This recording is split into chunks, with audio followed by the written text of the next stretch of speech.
Welcome to Hear From Where, a podcast about the journeys that shape us. I'm your host, Chef Andrew Garrett, and each week I'll sit down with incredible individuals who've carved their own paths in health, nutrition, entrepreneurship, sports, and beyond. This is where we dive deep into the stories of determination, resilience, and passion, the moments that brought them here, from where they started. Whether you're looking for inspiration, a spark to start your own journey, or just love hearing amazing stories, then you're in the right place. So grab your favorite drink, settle in, and let's explore what it really takes to follow your dreams.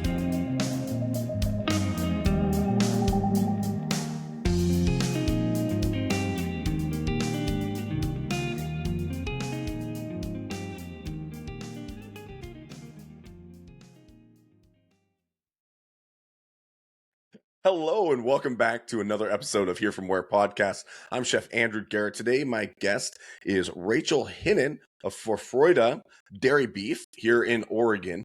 I'm really excited to jump into this, and in case you are following along, this is January 1st, 2026. So I'm pumped to start the year with this conversation because, as I was telling you earlier, I've been following you for a while, and I get nervous about reaching out to people that are doing really cool stuff because I'm like, I'm really not that important. And I see oh man, you're absolutely killing it. You've got really cool content. I really love the depth that you go into in your videos and how you talk about your cows. And it's not just a singular, I'm just selling you some beef. It's, Appreciate that. I've worked very hard at that. It shows. It absolutely shows.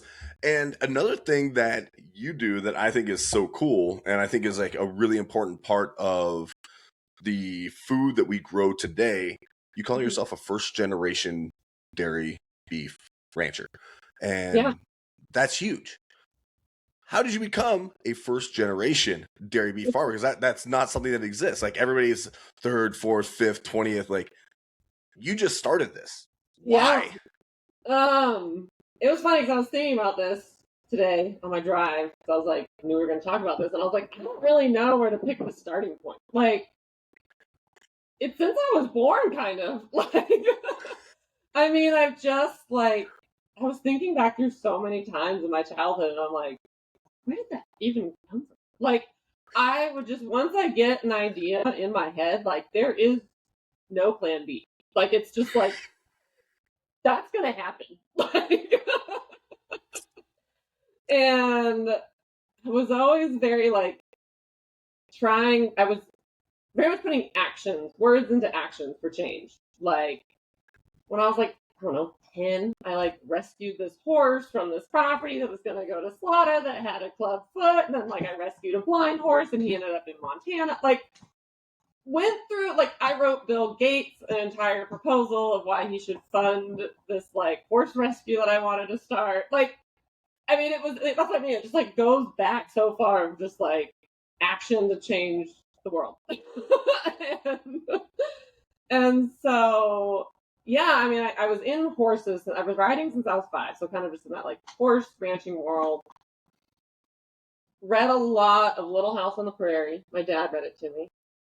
I really wanted to be more Ingalls Wilder. I told my mom one day, I was I'm only gonna wear dresses and hand wash my laundry. And she was okay.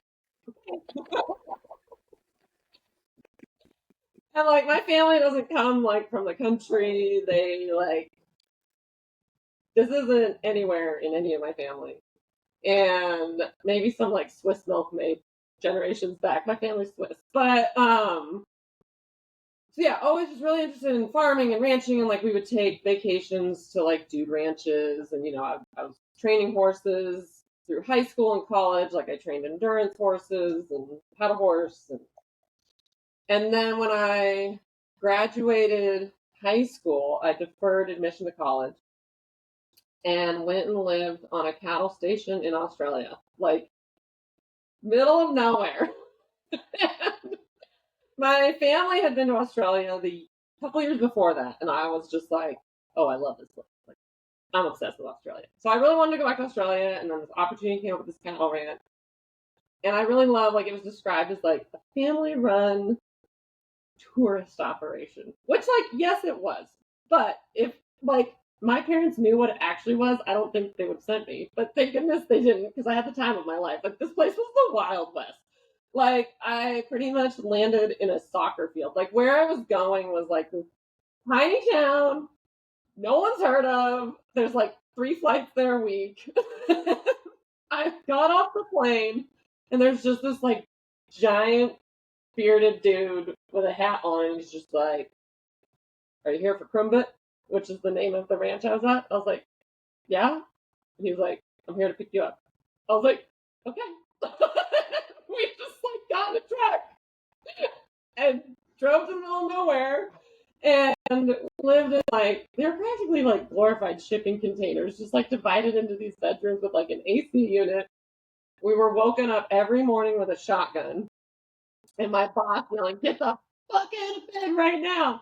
It was so fun. 18-year-old me was like, I could do this every day for the rest of my life. This is the best. Like, it was 10,000 acres. I think they had like 6,000 head. And I mean, Australia is just a, I don't know if you've been to Australia, but it is a whole other world. And I mean, we would use helicopters to round up the cattle because it was so vast. The land was so vast.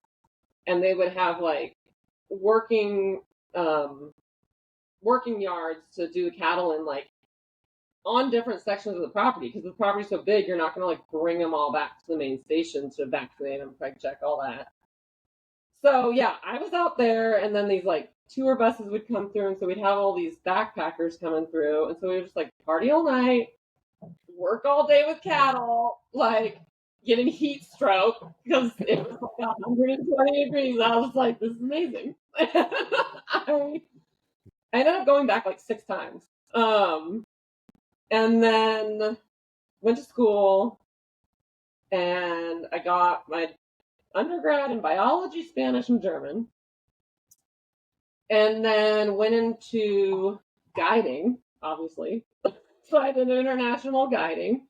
And then I actually ended up getting a Fulbright scholarship and went over to Austria. So I'd lived in Austria for a year during college, and then got a Fulbright, went and lived in Austria again. And I'm very much just like, whatever meant to be will be. And so I didn't put like a category of where I wanted to live or what kind of school I wanted to be in. And I happened to get put in an agriculture school in the Alps. And I was like, see, it works out. And so I was living in the Alps, and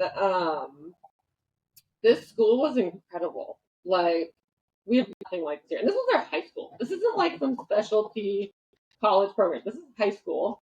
They had their own milking herd of brown Swiss cows. They had like, I don't even know how many acres of all their own vegetables that they grew, a fruit orchard because they had schnapps making class, they had milking class, they had cheese making class, they had prosciutto making class. They learned how to slaughter their own pigs. They had to run the farm store. It was wild. And like, all these kids were from like dairy families. So like in Austria, the dairies are comprised of like, you know, maybe 20 cows on like, and there's larger ones, but it's like the cows are up in the Alps all summer, and then they come in for the winter, and like everything is so centralized there. So like each province sources milk only from that province for the most part. It's like that's just the norm in the grocery store. This isn't like some specialty store that you have to go to. It's like the kids are like, no, like the milk at the store is like our cows. I was like, but yeah, like we don't have that. And so really got, you know, that window of sustainability, just always interested in sustainability and just like my love of animals, you know, humane handling. And I feel like it was about what, 5-10 years ago, the vegan movement really just started getting like, they were attacking the dairy industry, they were attacking all these industries, and I was just like, what is the truth? Like, you know, and so just kept seeking that out, and ended up, I'd always like dreamed of having a cattle ranch. Like when I was probably like 8, I would play with like all these longhorn like cattle sets, and like build cattle yards and a barn, and had the cowboy on the horse, like into it. And so Um, I ended up finding. So he runs the mobile. He used to run the mobile slaughter truck for the meeting place, Andy. I found him on Instagram and was like, "Can I ride along with you and have you show me how to slaughter animals?" He was in the mobile harvest truck, and so I did one ride along with him, and I was like, "Oh, I'm sold!" Like, and it was. I mean, it was intense. Like Marina said, in the podcast with you, how she's like, a lot of these people are like very attached to their animals. And I remember a lot of the places actually we stopped on that first day. And so learned how to process my own through him. I did like 3 ride alongs. And then I had a buddy who had 3 cows that he bought. And we'd originally actually scheduled Andy to slaughter them. And then I was like, I think I can do it. I've done this 3 times with Andy. I'm gonna interject. I'm gonna stop here for a second because we're gonna get too far ahead of the story without getting some of the fill in the blanks. Pause me. Where did you grow up? I grew up in Eugene. In Eugene. So you are Oregon born and raised. Oregon born and raised. Even better. I love that. Yeah. So a lot of times you hear stories about folks that find themselves later on in life. It sounds like you really embrace the idea of what the plan is what's going to happen. And I love that because people get really scared in those situations because not having control or not being in a situation where you're in, the driver's seat, you kind of threw it all to the wind and were like, you know what? What's going to be is going to be. That's awesome. How did you manage the feelings behind that? Because there had to be a little bit of fear maybe, or like just excitement or just a real open-mindedness of this is what's happening.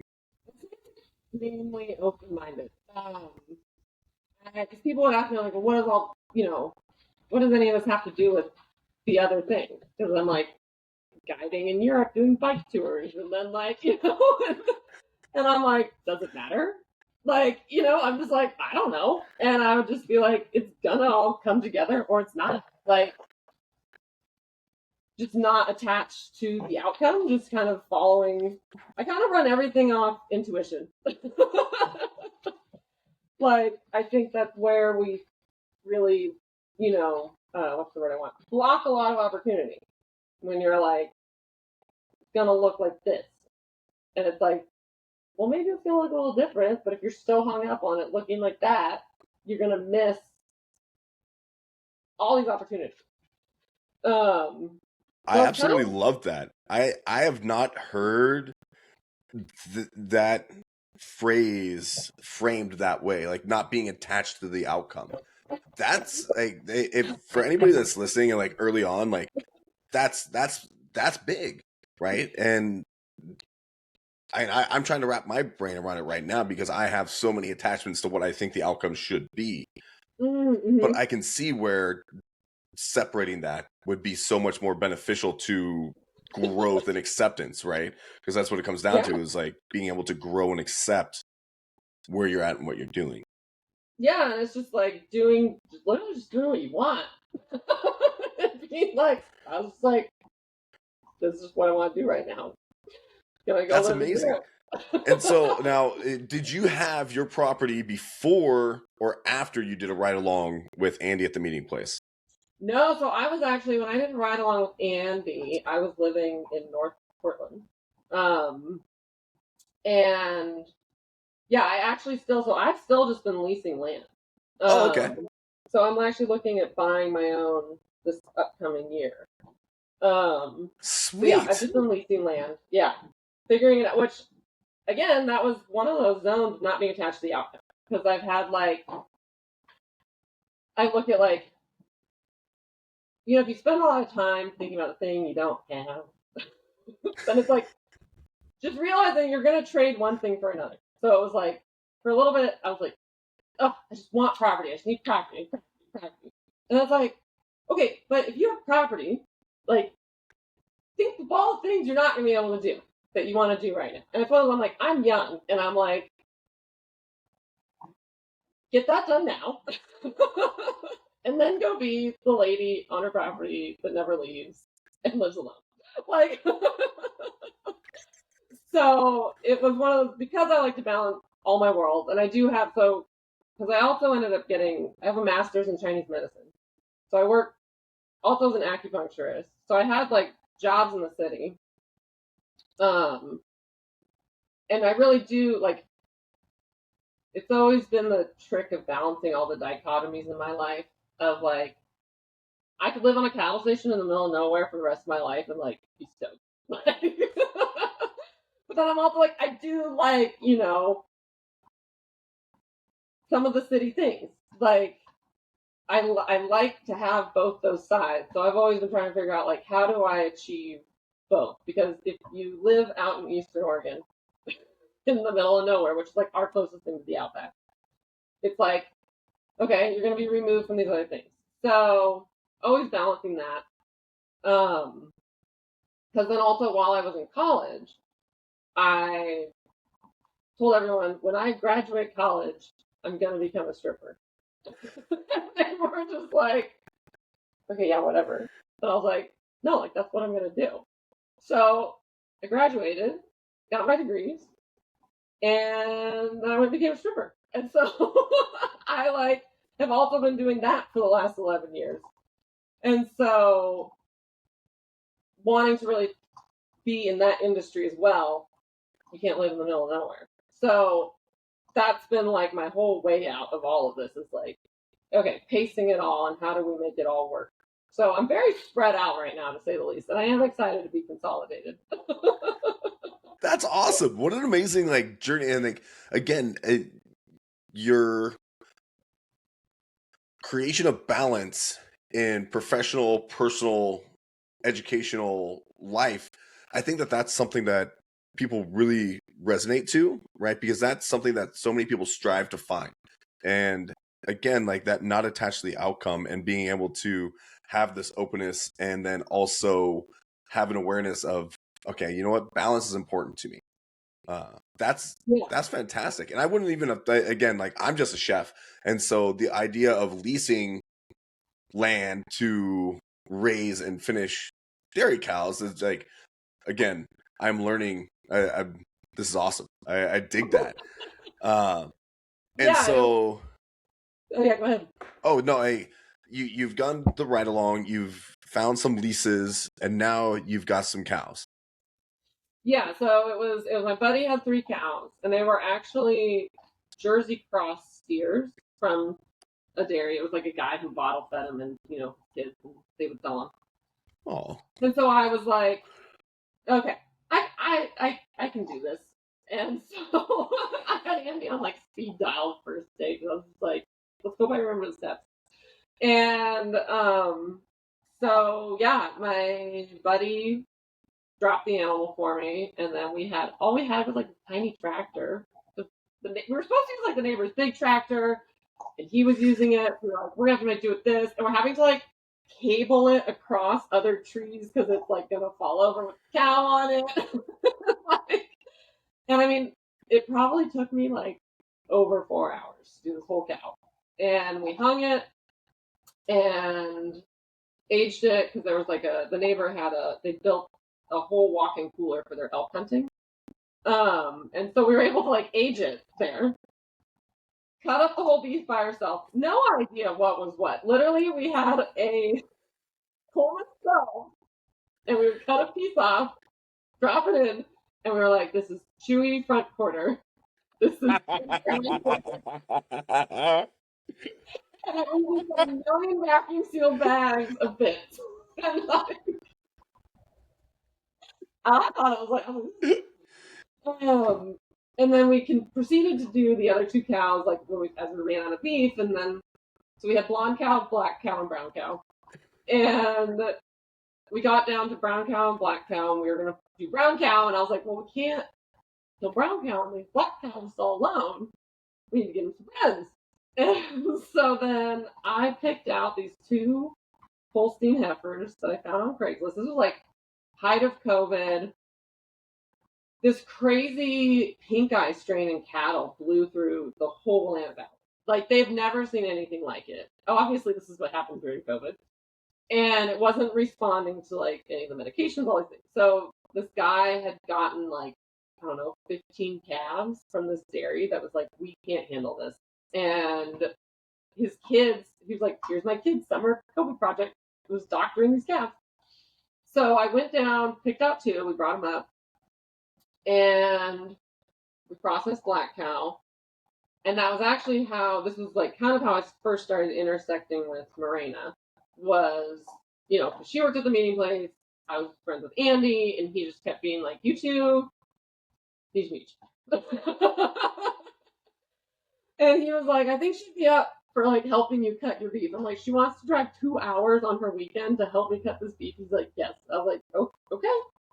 So I texted her and I was just like, hey, you know, Mandy's friend.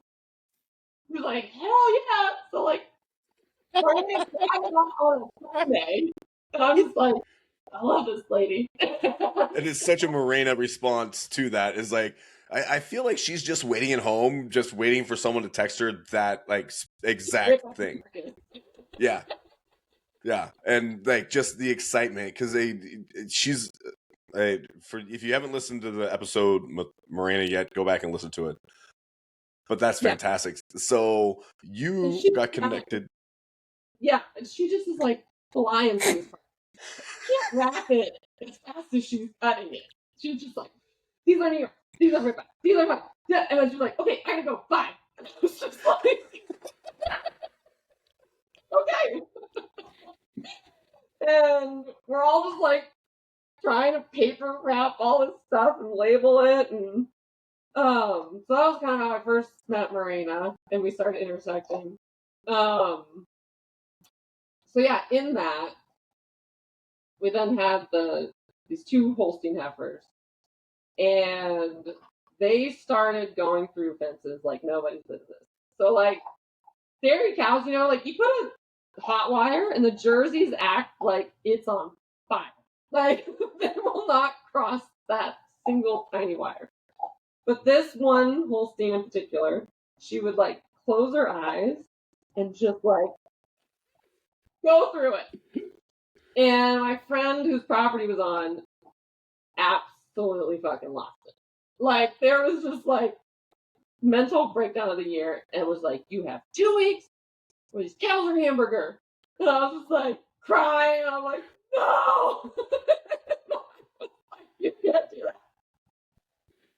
So I called Andy and I was like, where the hell do I put 2 cows?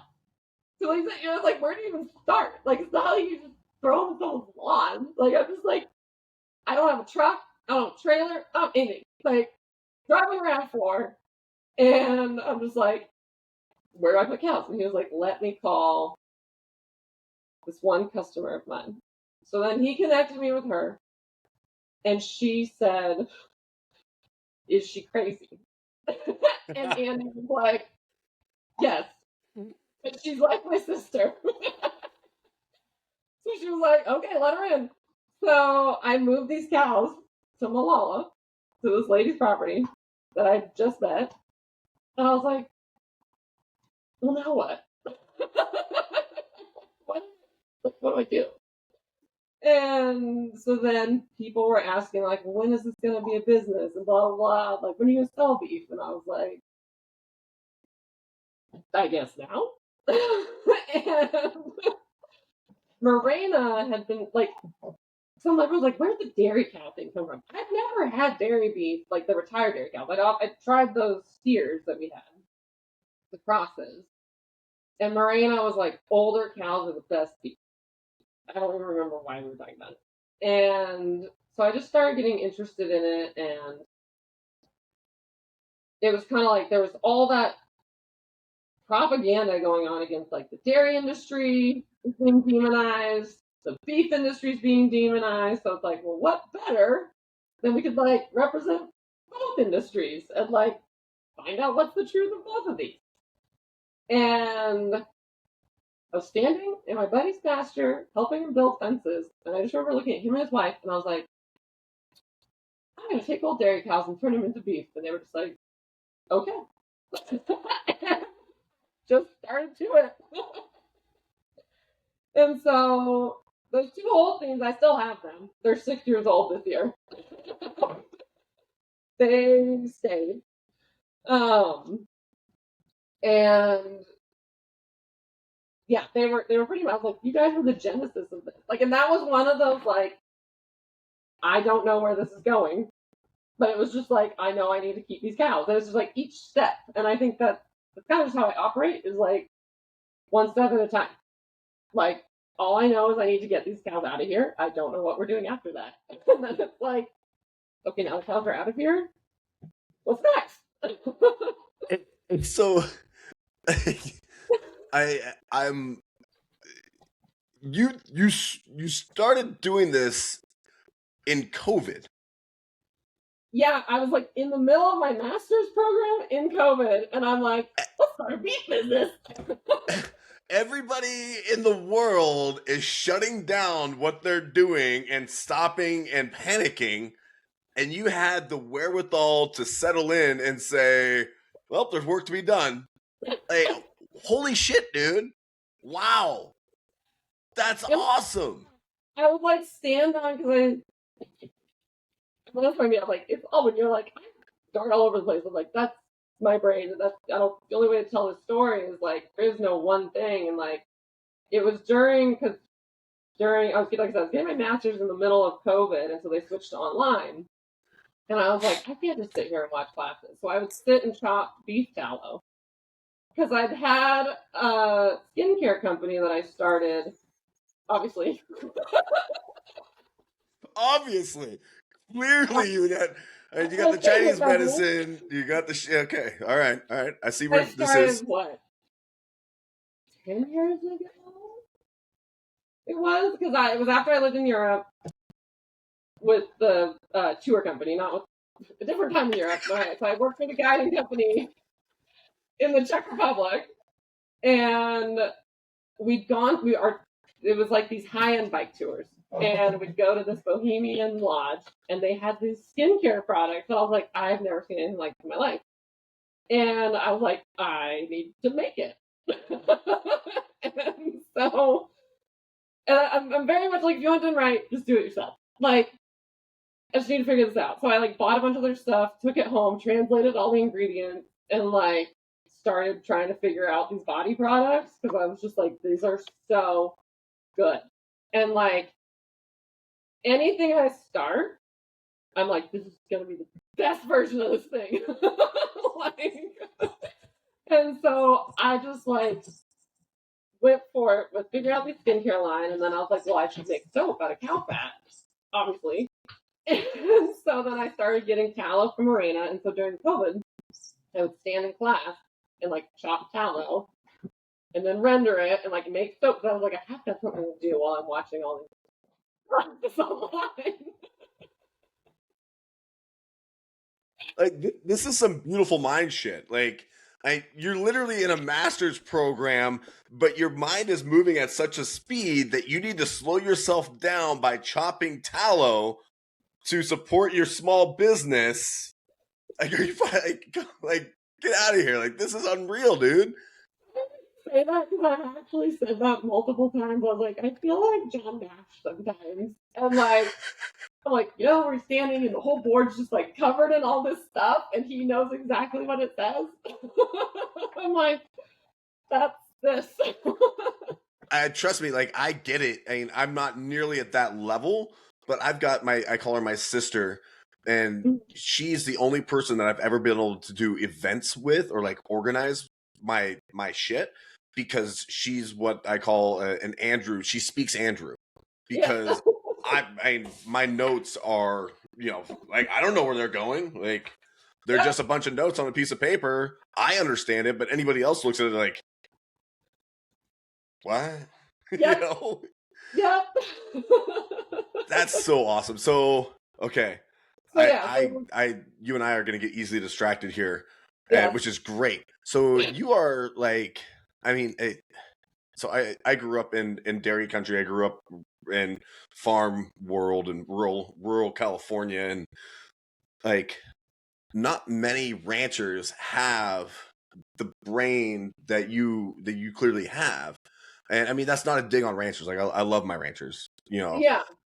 but you see problems in real time and you're coming up with solutions to those problems. So you recognize this deficit, an attack on dairy, an attack on beef, and okay, well, how can I create something that solves both those problems?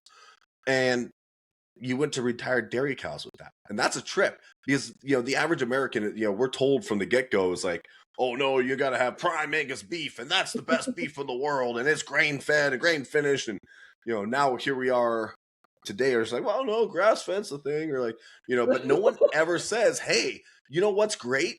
Old dairy cows. Tell me about it. So like you're jumping into it. You're creating a market that really hasn't existed unless you grow up in that, right? Like I grew up eating dairy cows because they were the cheapest ones to buy because, well, she's not producing milk anymore, so she's just going to go to dog food. Right? And so you recognize this problem and you're creating a solution for it, and that's amazing. What has that been like for you? So you got your 6, and I would love to talk about different breeds of dairy cows because I love dairy cows, and you touched on your crazy dairy cow, and I love her already because people don't get a chance to see the personality that exists in those animals. Like ruminants as a whole are hilarious to me. They're just the goofiest, funnest little critters that are giant, ridiculous fluff balls that'll kill you. But they've got these wild personalities, and I feel like there's no cow that I've ever met has the same personality as the cow standing next to it. No, they're so unique, and that was Domino. It was funny because, like I said, she would go through those fences, and even when I moved her to like this property had been used for cows, she would still dolphin flip out of these fences. Like I was like, how? You're huge. How do you do this? And I learned how to make the best fences. And that's like everyone's like, the amount of times people are like, you need to shoot that cow. And I was like, I don't know. I feel like this cow knows something I don't. So I'm just gonna keep following her and learn how to build really good fences. And her sister, I call her sister. I'm sure they're related some way, but the kid was in farm.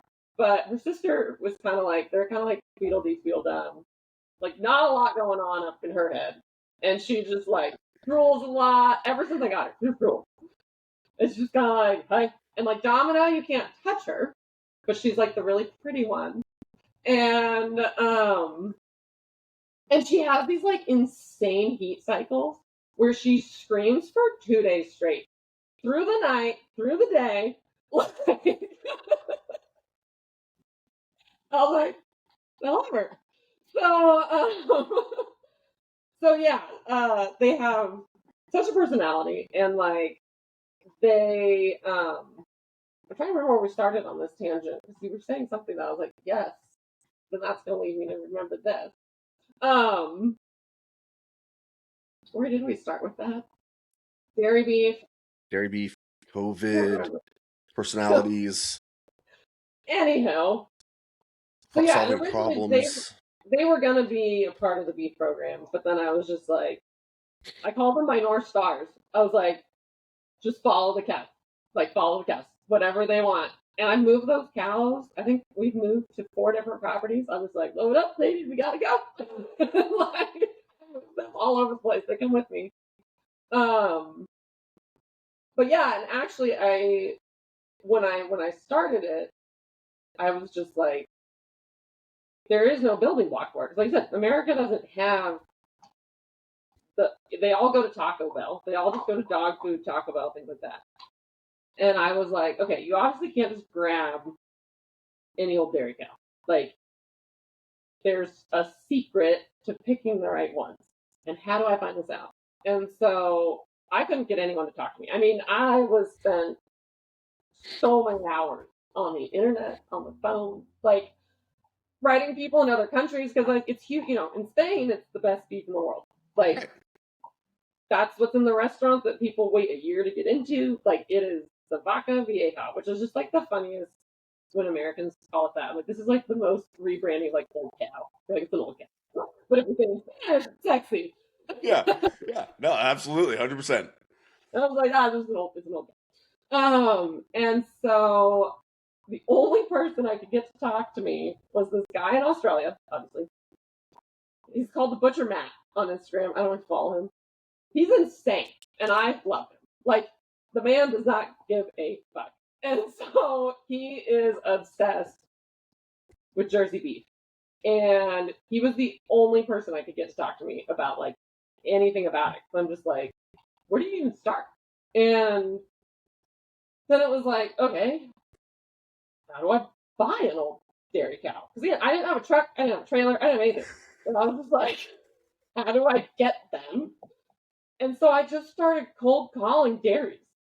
Like, Googling dairies and just being like, hi. I'm trying to, like, get the whole pitch out. So it's like, I have like 10 seconds to sell these people on this idea. They would just kind of be like, I had one, they're like, you don't want old dairy cows. And I was like, no, I do. I do know that is what I want. And so I started just like creating my own system with these farmers, because it was like most dairies don't have a scale like beef farms. So like the first two that I bought, I drove like 2 hours to this farm, and I was like, I don't know what I'm looking at. I don't know how much these should cost. I don't know anything. And he was just like, I think he sold, I can't remember what he sold them to me, the first one. But one of them was the son's favorite cow. And I was like, oh. And just the nicest people. And I was like, I will take the best care of your cow. Like, but that's like, it was one of those, I was like, oh, this also has like this other meaning of like, and that was what I wanted to like kind of prove to the world. I'm like, these people love their animals. Like, stop demonizing dairy farmers. Like, they love their cows. Like, you can't keep them all. And like, dairy margins are razor thin, if not in the negative. But it's like, you have to just keep moving through. But I'm like, they love these cows. Stop making it out to be something that it's not. And I finally had like the firsthand experience to be like, no, I've seen it myself. Like, and so we had those two cows, and then like that one, he was just eyeballing them. It was just like, I think they weigh this. So I was like, okay, sure. And then like another guy was just like, I called him, and they had a Holstein, because those were jerseys, because I wanted to, like, I didn't know which breed, and everyone told me Holsteins were crap. So obviously I was like, well, I'm going to get a Holstein and find out for myself.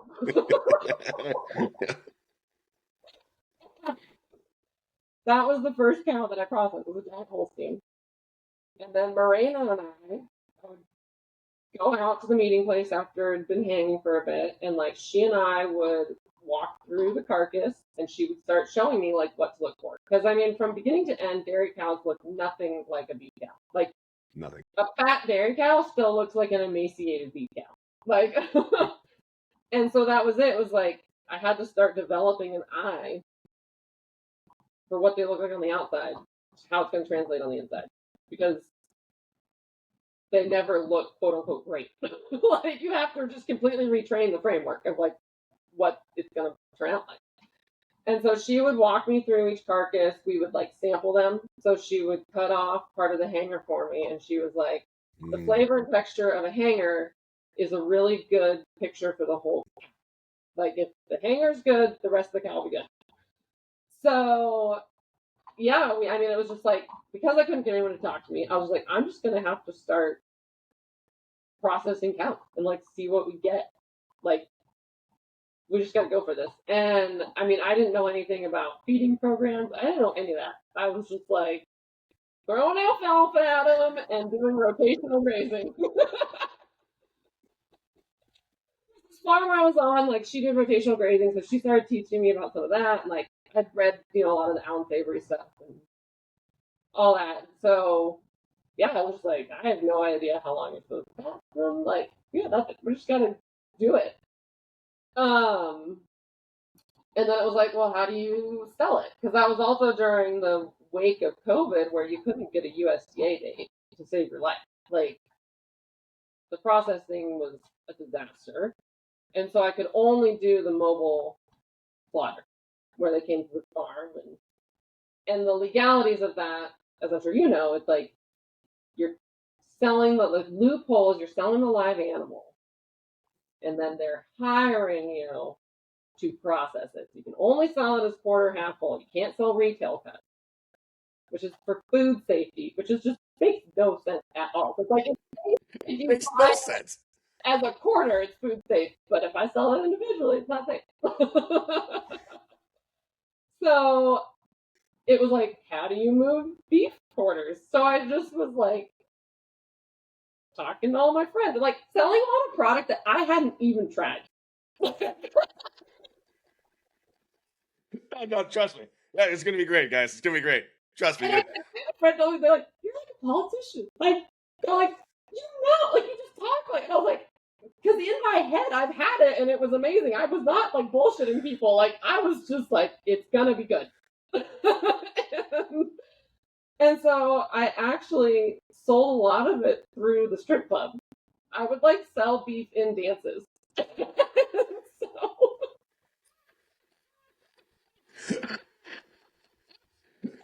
You look like you look like a strong guy. Like probably eat a lot of beef. Like let me tell you about the good stuff. exactly. And I'd be like, give them the whole elevator pitch. And I'm like, would you like to buy these 24 minutes? And I sold multiple that way. And then I like the bartenders at work bought them, the girls at work bought them. Like that was like my first real like sales was through everything through the club and like combining the industries. And it's like, yeah, talk about three demonized industries coming together. Representing three. So yeah, that was how I moved the first beat was through there. That's so awesome. I love that. And yeah, then people were like, wow, this is really good. And that was the other thing too, was it was like the dry aging, like that was the crux of the problem. Was I was like everything I saw was like dry age it. Like dry age the prime, but really takes it to this next level. Well, custom exempt, you know, that's not what they do. And so Morena being Morena, she's like, I'm gonna make you a dry aging system. People on these quarters are getting 45-day dry age steak with their beef quarter. I'm like, they don't even know what they're getting. I have no idea. This guy's just excited that like this gal's dancing and he's like, yeah, look at your beef. Yeah, sure. Like and now he's got some of the best beef in the fucking country. Okay. $200 steak. And so because I was just like, we have to nail this. Like, we have to nail this. And so it was like, I think we actually took one of them to 60 days even.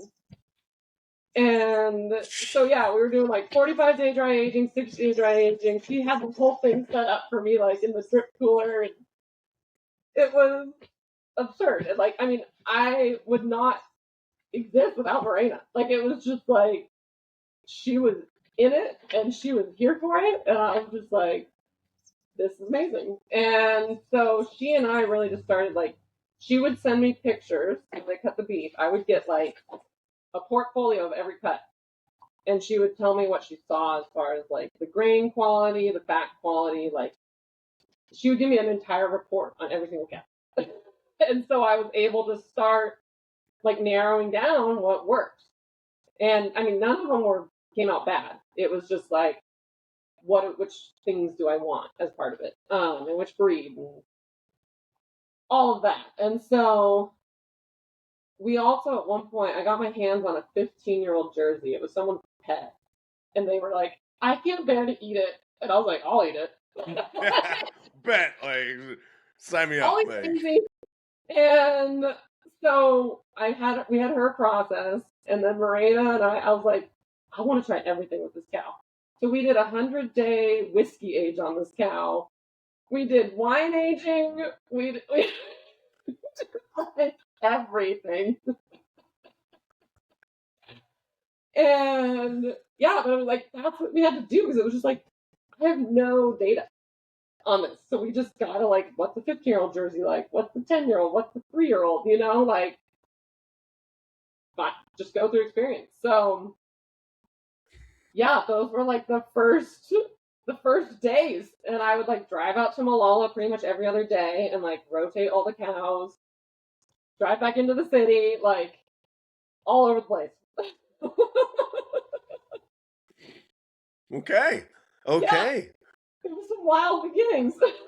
That's and I love those. Like that's an origin story, right? Like you can't write a Hollywood script around something like that because it takes so many pieces, and you could tell that to someone who's not around the industry or hasn't been near it, and they're like, Mhm. okay, like, and so I feel like translating that into a language that the average consumer can really understand is a hard thing, right? Like, how do you Yeah, convince someone that doesn't know anything about, they only know what they see on TV or what they've grown up with, what they've really like what they've get at Fred Meyer or Safeway or New Seasons yeah, or Whole Foods. The trust is in the store, right? We have a disconnect from trusting our ranchers, from trusting our butchers, really, right? Like, and you spend enough time in Europe. I've spent enough time in Europe to hmm, see like every little village, every little town has a butcher shop or two. yes. And you go to this butcher for that thing and that butcher for that thing. And you And go to the so bread we don't store have for that. bread, and the cheese Exactly. for cheese.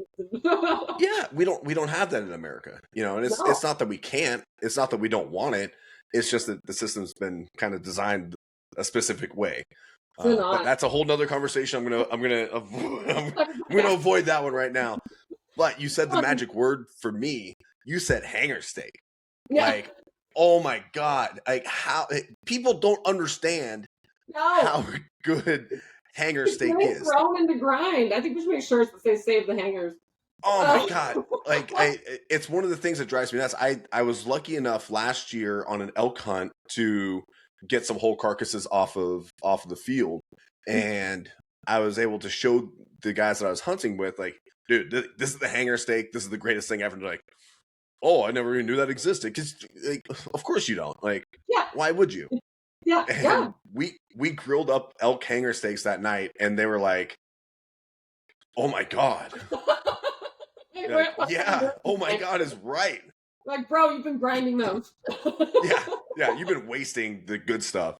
Like, the same thing. I do a lot with like heart and tongue. I like the weird stuff just because that's how I grew up eating it.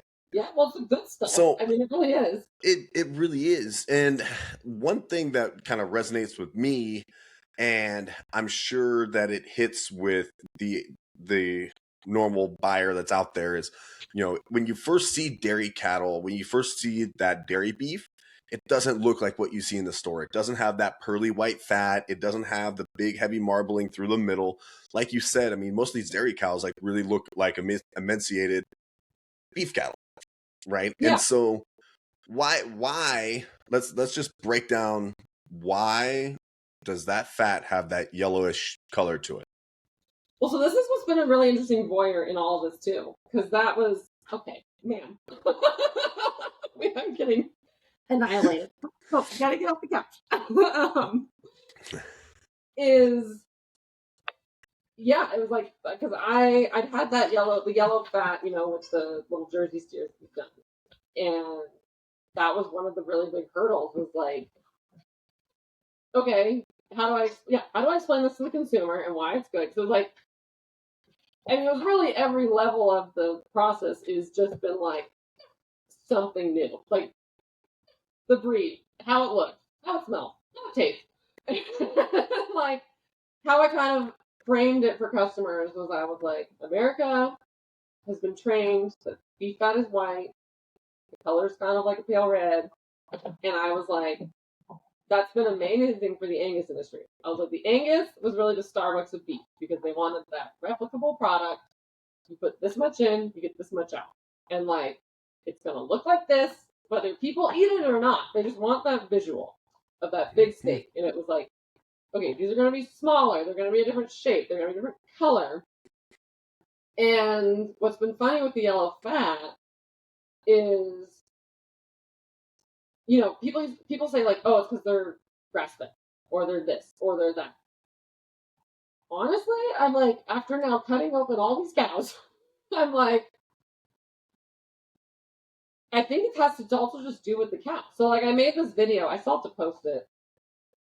It was all the same breed, all the same diet, all the same farm. Every single steak looked completely different. Some had like a creamy white, some were like neon dark yellow. So I had to be careful of how I sold people on the yellow because I was like, it might be yellow, might be not. And they're just like, Yeah.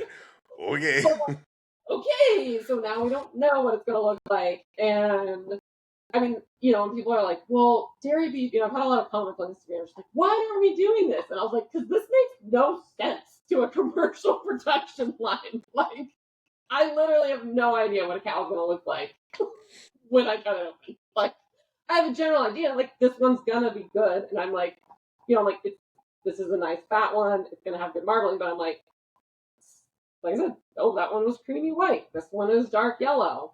So I think there are factors. Age definitely plays into it. The really old ones are a lot more likely because they've just had that time of building up the beta carotene. But I try to explain to them, like, cows are like humans. You process sugar might give you diabetes, but not me. Like, they're unique animals. And so that's really been the approach now that I've taken rather than like, dairy beef fat's yellow, this is why you should like it. I'm just like, just accept variety in nature. And that's the most sustainable choice you can do.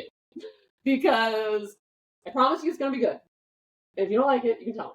So, no one's not liked it. So it was really just like, okay, how do I not dig my own grave by being like, eat yellow fat, and then half of it's not yellow. So, yeah, to me, it's the unique composition of like each cow. I'd say the Guernseys almost always come out yellow, which is very interesting. And I know that like they're one of the highest cream content cows. I've had one Guernsey turn out kind of more white. But the Jerseys are it's like 50-50. And then the Holsteins are, I've only done a few, but they've all come out like a very cream color. The Holsteins don't seem to turn as yellow as Jerseys and Guernseys and all that. So it's very interesting. Now, so we're throwing around names of breeds here. Yeah. Do you have a video? I feel like I've seen a slide on your Instagram that has Holstein, Jersey, Guernsey, like listed, like showing the difference. Because it's one of the funny, things that's actually been content I'm working on. So one of my favorite things, because again, if you don't grow up in a place where you see different, and if you don't know the difference, you get made fun of, which was my experience. Is like, so now every time we're driving anywhere in the country or like through Dairyland and Christina's in the car, I'm like, oh, that's a Jersey cow, like look how cool that is, like, oh, look at the Holsteins, like there's a whole animal, like, and she looks at me like I'm a lunatic, and I'm like, okay, whatever, nerd, you don't know the truth, like. But I think that's another thing that, as Americans, we don't have, we have an association with the final product. We don't have an association with the actual animal itself. And that's another thing you kind of hit on it earlier too, is that relationship that you have with these animals. We have such a strange, we want to be disconnected from death, right? Like we don't want to accept the death of something for us to survive. Yeah. And I think that that's hard for a lot of people to process because, again, if you don't grow up with it, you don't have that empathy or compassion. Maybe I don't know what the word would be for it, but like, how have you managed through having these like close relationships with these animals to take them to the slaughter and putting them on a plate? Like, how's that been for you? I mean, I tell people like, and it's a lot deeper down in my Instagram now, but I like did an entire beginning to end showing the animals being shot, bled, like every single step. Because I was just like, that was a really big part when I went into business, was like making sure that people see it. Because And when I tell them, I'm like, this should be hard. Like it just shouldn't just be like, whoop, yep, kill another one, we're good to go, what's next? Like, it's just like, no, this should be hard. And that's okay.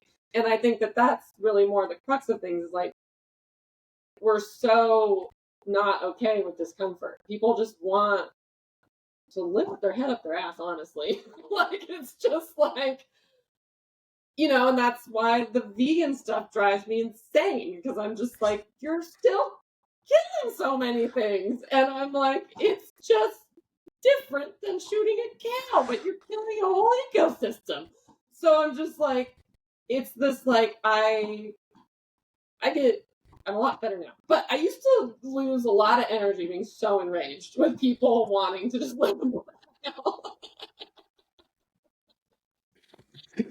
So it was like, how do I present this information in a way that people will listen, not just like shove it in their face, like, that's not gonna work. Like, right. And so, yeah, I mean, I had a friend, they were like, it does get easier. And it does. You get like, it doesn't become easy, but you do like figure out your rhythm with it. I mean, the first cow I did, I was like, I spent the night at the farm in the lady's house. Like, I was just like crying, and I was like, what am I doing? And I actually used my 2 pet Holsteins. I called them the Judas cows. Is they would like lead them in and spend the night with the cow that was going to be processed, and then like, because they would follow me out, and then they would just like drop the other cow. And I would always on farm slaughter, I would like light sage for them. I would like, I was like creating a ritual. Like, I was like, let's just create a ritual that's like to help work through this. And I'd say it was very multifactorial of the slaughter crew is really good. Like, they do a really good job.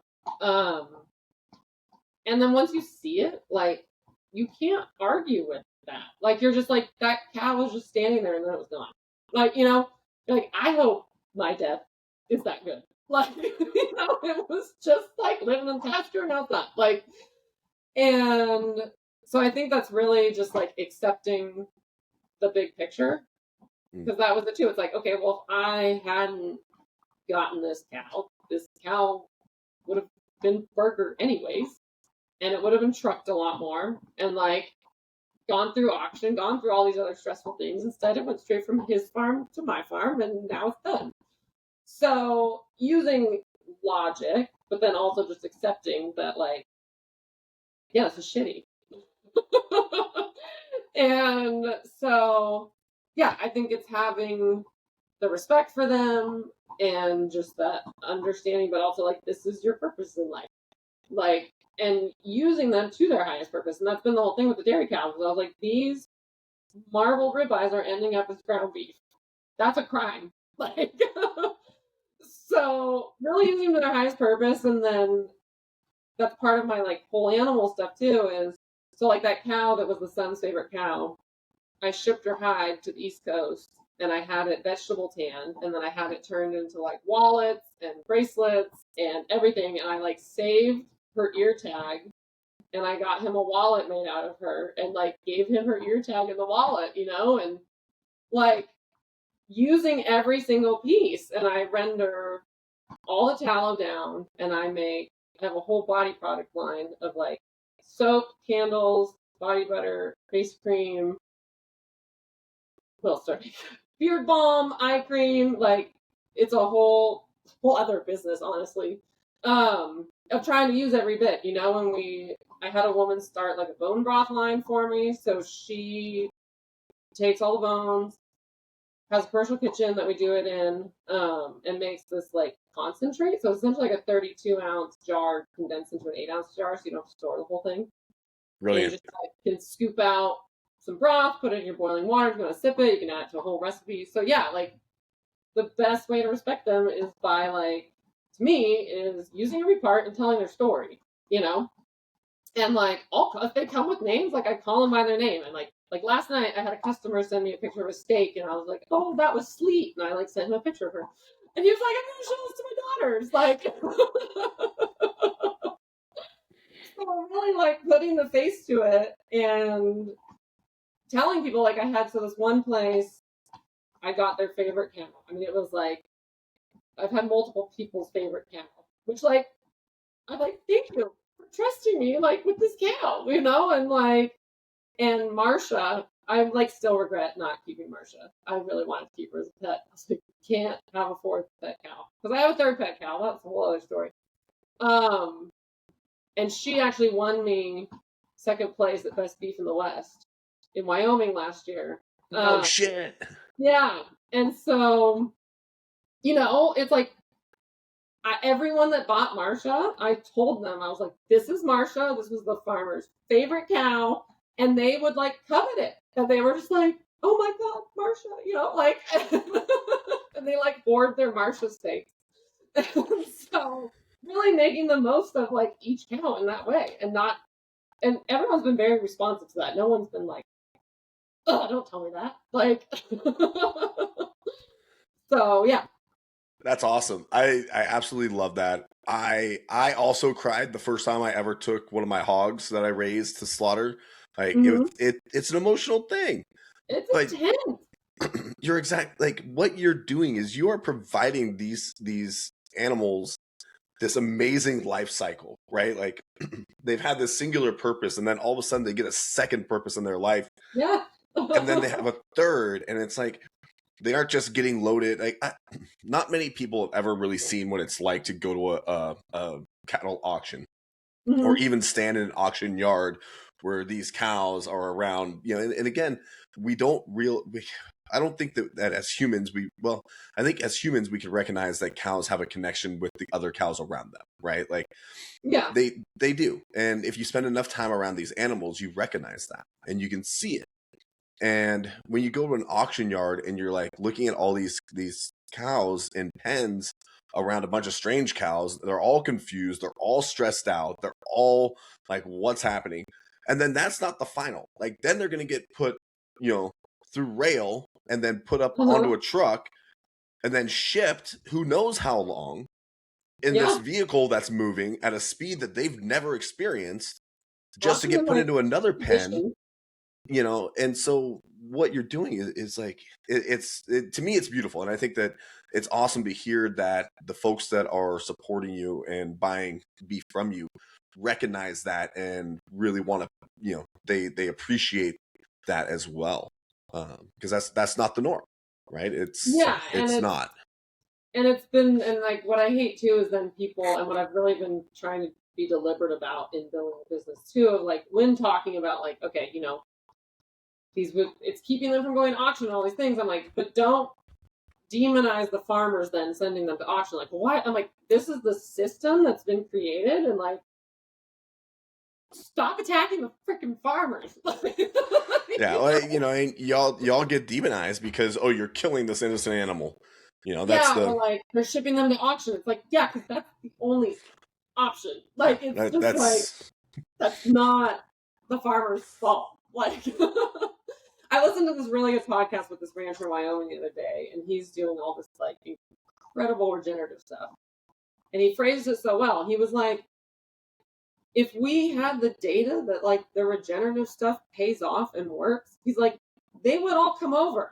But like everyone's just trying to survive. Like, and that's the industry that we've created. Like, it's not like, oh, we love packing cows into a feedlot because it's fun. Like, it's just like, if you want beef, this is literally how we have to do it. Like, this is the system that's been built, and this is the system I can barely even say is profitable, because farming is notoriously not. Like, and I think that's the other thing people can't wrap their minds around is how much money people lose doing this. And like most of the farmers are in insane amounts of debt and have to declare bankruptcy, or like it's one of the highest suicide rate professions. And so, yeah, I think it's because people just are like, well, why would you work so hard to make no money? And it's like, well, who else is going to feed you? And change that system.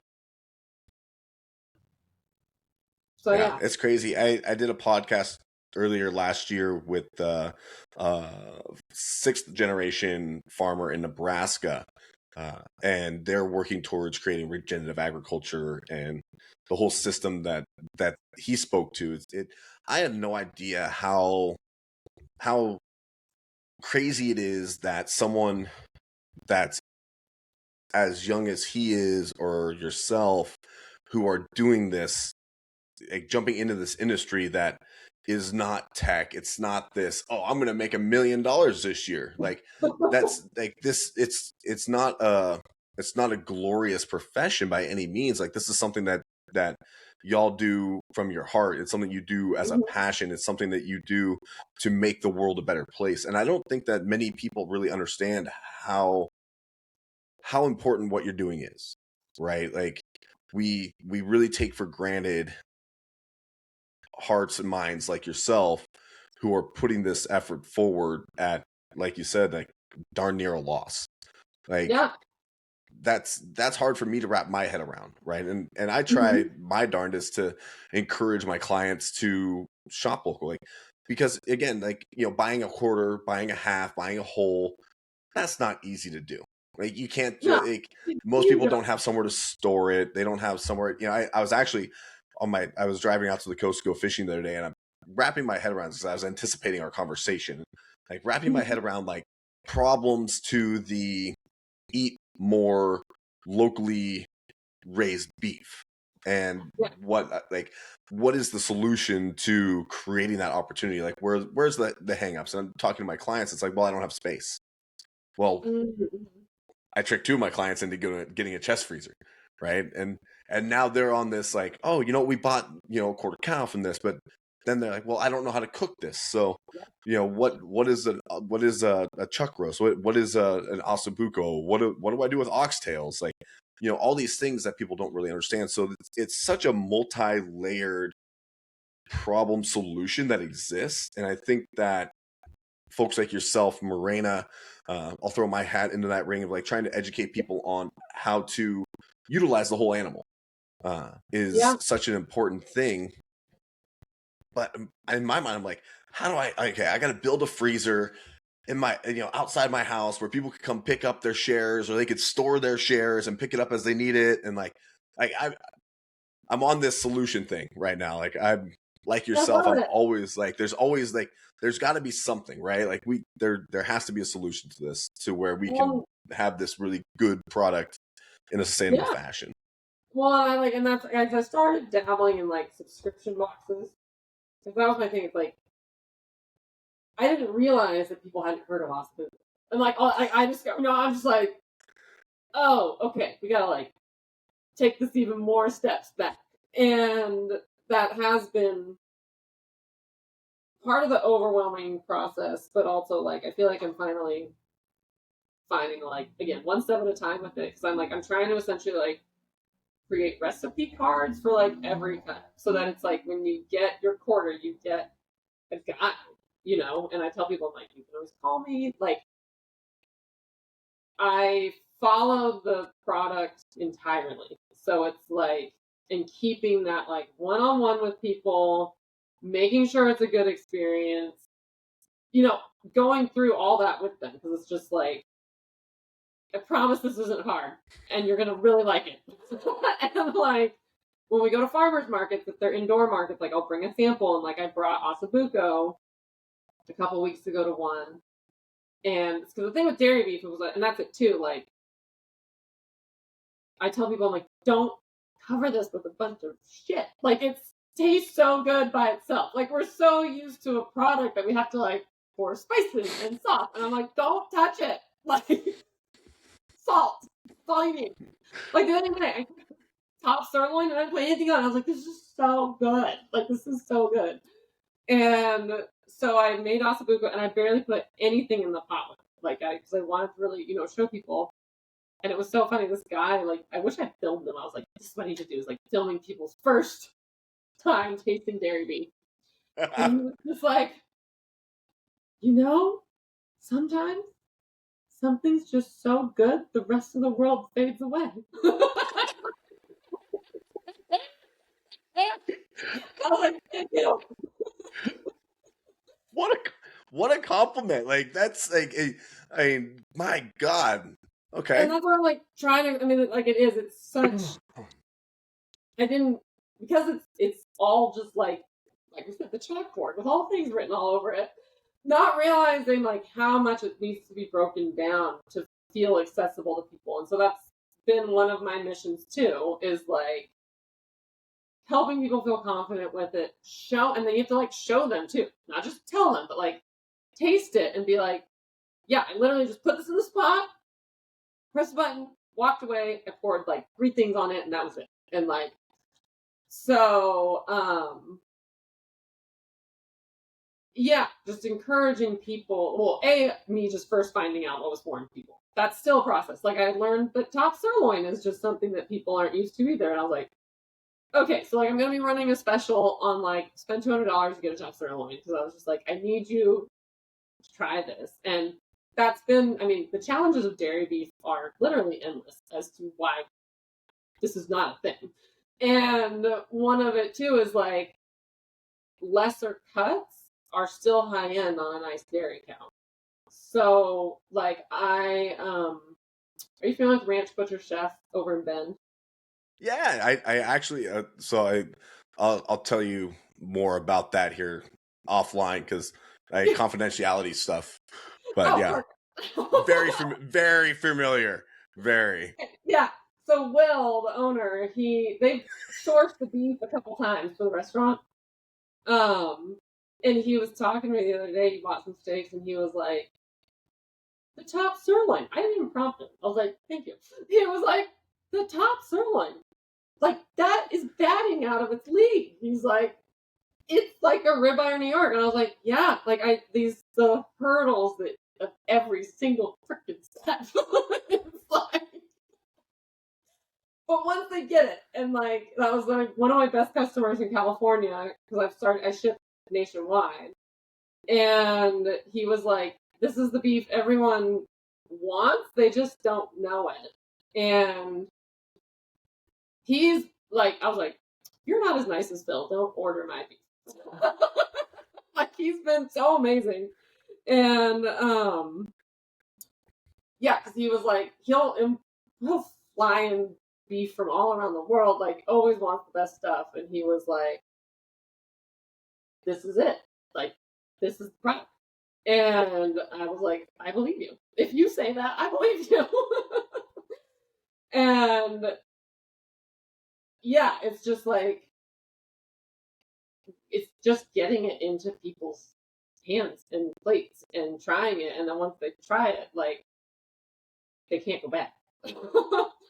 So, but getting them to that spot because you're also then dealing with like the price point. They're like, "Why is it so expensive?" And I'm like, "Actually, all beef should cost this. All those prices you're seeing are screwing over ranchers." So that's it too, and I'm refuse to lower prices, and I'm leaning more into education because I'm like, again, we literally cannot afford to charge less for beef and like not have people understand why and what is happening. So I was like, no, I will not lower my prices, but I can tell you why it costs this much. Yeah, well, that's a So beautiful thing, and I think again, I'm a big proponent of I'm anti-consumerism, uh, and I think that consumerism has really driven us to this idea of like we have to have we have to have everything so available. It's like it drives me nuts with restaurants, right? Is you walk into a restaurant like the Cheesecake Factory is a great example of something that I can't stand in the restaurant world. Is you've got 12 pages of all this nonsense of like 17 different cuisines, and everybody can get what anybody wants.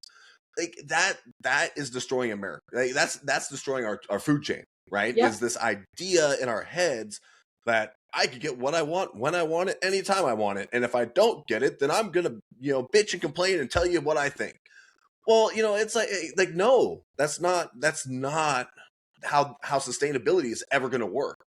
No. And the people that are the loudest about like, oh, we need sustainability, blah blah blah blah blah, are the ones that go to fucking Cheesecake Factory and order spring rolls alongside a fucking Italian pasta. Like, no, like that's not how this works. Like, you have to be okay with learning oh, this is how you braise beef. This is how you make oxtails. This is how I can, grill a ribeye. This is how a sirloin really tastes great.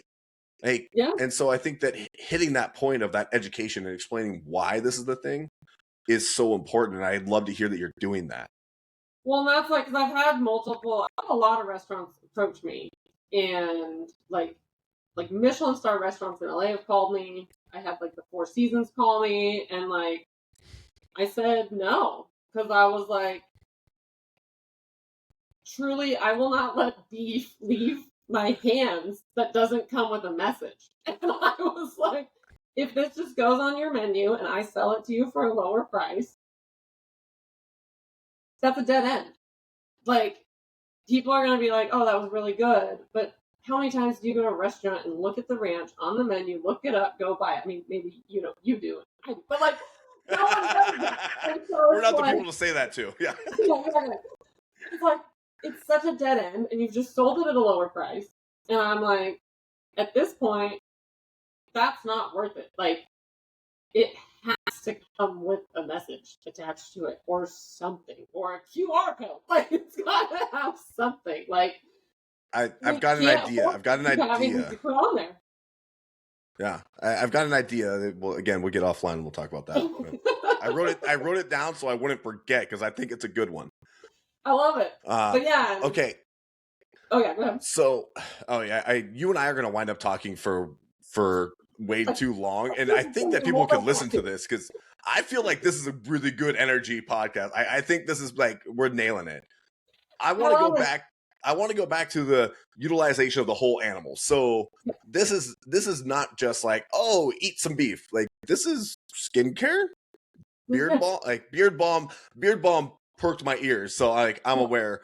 But you're also doing leather goods as well. So like, this is truly, and then the bone broth, like, so you're really just going 100% all in, utilize the entire animal, the amount of love, kindness, or respect that you're giving to these creatures in order to sustain life, sustain, our health. It's unreal. Like, that's not what people do. And that's so fucking cool. Like, it's so cool. Yeah, and like the tallow line, because we did a whole relabeling this year. My friend, I mean, I've had like, it was so funny, the like team that I had this summer for markets, and just like, so I hired a marketing company in May, and because that was, again, like my brain's shorting out with all the side tangents. But like, to get back to our original question of USDA processing softened, so I was able to finally start getting USDA, and so it was like we started doing farmers markets and stuff, because then I could use the meat in it. And I hired a marketing company in May, and things just like really exploded. And I had to like, oh, okay, now there's a lot of eyes on this, like, tighten shit. And so like did a whole rebranding of like the labels. I'm just like printing all of these in my house, like labels everywhere. Girls just picking labels on jars for me the night before, just like shit. Like, it's just like, it's just in this funny juxtaposition of like what I think people think is like this like operation warehouse, and I'm like, it's me in my friend's garage, like packing your order. And so with the tallow products, I was like, these are going to be like ninjas into places beef can't go, so that it can like, again, draw people back to the product. It was just like, this has to have the farthest reach possible. So I put like QR codes on every product, a story on it, like, again, that to get the biggest capture and not just have it be a dead end of like, oh, this is cool tallow soap. It's like, yeah, you can also actually like order the beef and do this, and like, and the dairy cow fat, because we talked about the color, but it's also the texture and the flavor. Like, I mean, the whole dairy cow steak is just like nothing you've ever had. And the fat is this buttery, it's sweet, like, I'll cut off the chunks and fry them again and eat them. Whereas, like, if I get a ribeye at the restaurant, I'm cutting that center thing out and just, like, putting it to the side. But this stuff, I'm just, like, eating the fat straight. It's so good.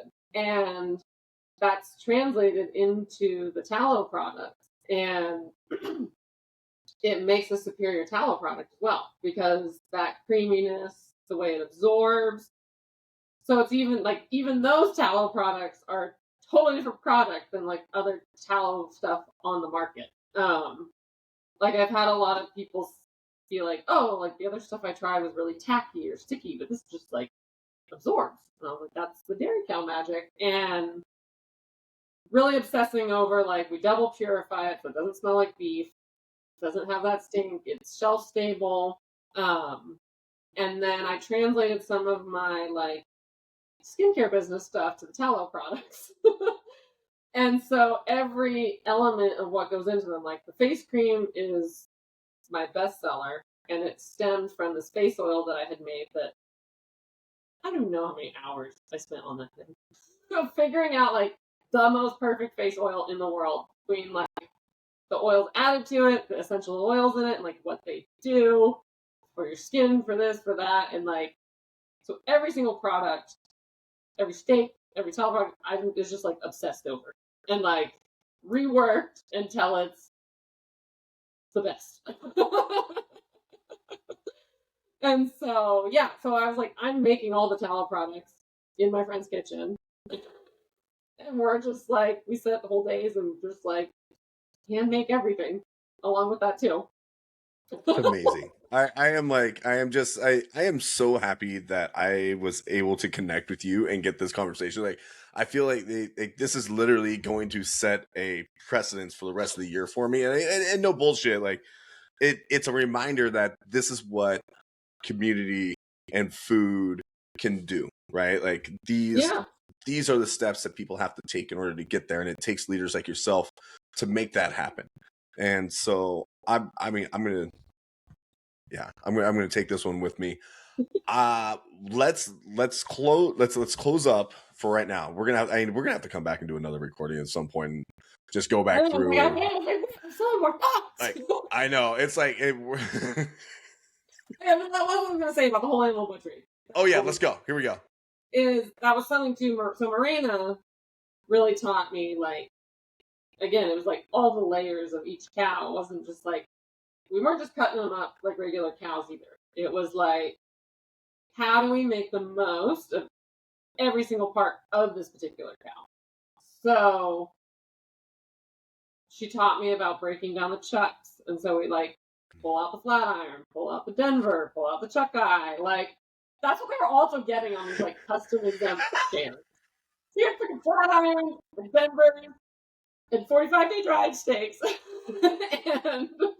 um, and she would explain to me too, like she would tell me like about I wish I recorded her. She has just these magical moments where it's just like she can't repeat them, or she just like disappears into another universe talking to you about a piece of meat. And she did that with my top rounds one day, and I was like, God, I wish I had this on recording. And she was just like, your top rounds, like she's like, I like to just feel them. She was like, the marbling is just so beautiful. And she was like, if the marbling's made it to the top round, then like your whole cow has it. Like, and she was just like, even your top rounds are like premium steaks. And so that's like just added to the educational factor too, because people are used to like top round being like a lesser cut and all that. And so, yeah, she really taught me about maximizing even within each cow. And now the processors that I work with, and I think that's something people also understand, like I have to pay so much extra to get all this done because it's so out of their realm. Like this whole business has just been talking my way into things. I'm like, I promise you will be so appreciated. Just tell me the price tag. Like, what can we make happen? And like, I've gotten a lot of like, you don't normally do this, but I'm like, thank you. And so like, I'm now, breaking down the bottom rounds into like 1 pound stew things and the top round into kebab. And like, again, now we're talking like that extra step. Like I thought people would just cut up their roasts how they wanted them, but like, no, a giant roast was too intimidating. It's like, okay, I make the bottom rounds into stew, this into stir fry. This, we're doing belly bacon out of the cows because like the belly just gets put into burger. It's like pull the hanger, pull the oyster. That was another one that Marina taught me about was the oyster. Like all these little cuts. And so I've been working with like my processors now to establish that relationship. And I'm like, I promise it's worth it. Like this isn't in vain because it's like getting dry aging in USDA is not a thing. Like, and because I actually was able to wrangle USDA dry aging. I put out a thing on Instagram. So I was like, I have to get this for this contest in Wyoming. So it was like, they'd written me, it's called Best Beef in the West. And we're like, will you come out? We've never had dairy beef. And I was like, I have to nail this. And so I put out this thing. I was like, does anyone know USDA dry aging? And someone told me about this place that might consider it. And I wrote them and they were like, we don't normally do this, but this sounds cool. We want to support you. We'll do it. So they I had to ship the carcasses to them. They were out of state. Which is a whole thing because my cattle are over 30 months, which is then like this whole other paperwork issue. Like it's literally every step is harder. Why do easy things when you can do hard things? I always make it look complicated because it's so delicious. And so they did this whole dry aging thing for me. And then for like a year, that's what I was doing. I was shipping these carcasses because no one would want to do it for 45 days. So I would have like a place in Oregon, kill it, keep it for 2 weeks. Then I would pay to ship it out of state. They would do it another 30 days. Then I would have to go drive and get it, bring it down. Like it was just this. I was like, we have to do this. We have to. And it was actually one of those steaks I got, and I just sold it for $250 a pound. And it went, people grabbed it. And it was insane. I mean, it's like nothing you've ever seen or tasted. And I was like, okay, that's why we're doing this. That's why we're obsessing over this. Because you get a product like that. So, yeah, really using them to their max. That's amazing. Congratulations on that as well. That's and I don't think that most people won't understand how big of a deal that is to even be mentioned in that company with Best Beef of the West, because Best Beef of the West is that's so you take any let's see here, what do people recognize in Oregon? Okay, breweries, right? Like Best in the West beers. This is even more important than that, because this is this is ego, this is emotion, it's passion, it's care, and it's all in one place. And it is people are very serious. These guys, the people that judge that particular contest, they have been doing this for 30, 40, 50 fucking years. This isn't just Bob and Sue down the road that really like to eat beef. And nothing against Bob and Sue, they're great customers. I love them. But these are people that know what they're talking about. They've essentially dictated the top end beef industry in America for a long time, and that's huge. Congratulations! Thank you. Yeah, and dairy beef, and that's only my last thing. Is it's very interesting because it triggers people. It triggers. It's wild. People that have maybe had it, they're like, oh, I grew up on it and it was, chewy and crap. And defiant vehemently again. It's just you can't get steaks. And I mean, that's what everyone told me. They're like, you're not going to get steaks out of these cows. And I was just like, okay, well, here we go. And, and even if they've had it, or the beef guys are triggered by it because they're like, how dare, someone turn a dairy cow into a good steak. And it's wild. I've had just people be like, you need to explain to me why I should buy this. And I'm like, I'm going to give you the elevator pitch, and if that's not good, but I'm not going to keep trying to convince you. It's wild how triggered people are by a dairy cow steak. It really is a truth serum, I guess. It kind of is. It really is. And just people don't want to step out of their comfort zone. Like, how dare you give something to me different? Yeah. How dare you change the idea? Like, that's not possible. I always love it when people say, well, you can't do that. And so you are a fantastic, what was that? There was a show on one of the TVs that was about entrepreneurs. But anyways, they were talking about like what makes what was that tag word? Disruptors. Disruptors were so important like 4 years ago. Like everybody kept throwing the word disruptor around. Oh, Silicon Valley is what that show was. You know, they called them disruptors. But that's exactly what folks like yourself are doing, is you're completely upending a industry that has been so driven on this is the way. And you're saying, well, actually, we can do better. And that, again, like, I'm going to just keep telling you how important what you're doing is. Like, it's just awesome, you know, and I love to hear it. Well, the like, way is why it's dying. Like, they're like, it's not actually anymore. Like, it's a little different now. So you gotta, get up to the times, and not to even like mention being a female in the industry. Like, oh yeah, of a whole other hurdle. Yeah, and it's like there's a lot that would rather die on their hill of being right than accept something new and watch the industry continue. Like, and it's just, yeah. So many reasons. But we're going to stop now. We have so many things to talk about. We didn't even talk about how broken the food chain is here. So we'll come back and we'll talk about that next time. That's another 2.5 hours we could talk about that. Yeah. Rachel, thank you so much. Like, your passion shines through, your laugh, your smile. Like, you're absolutely killing it. Thank you for getting uncomfortable and doing something that's not mainstream, that's not in line with the normal, and just fucking doing it. Like, thank you. I'm gonna list all the things, all the places where people can find you. And if you're listening, follow along. Rachel's content is hilarious. It's very educational. Like, it's enjoyable. Like, it's not just doom scrolling. Like, you actually learn something when you watch and see, and you'll see the passion that you have for the animals. I really appreciate you taking the time to sit with me today. I look forward to the next time we get to do this. Thank you. Me too. You betcha. Have a fantastic day. Happy New Year. Happy New Year. What a way to start it.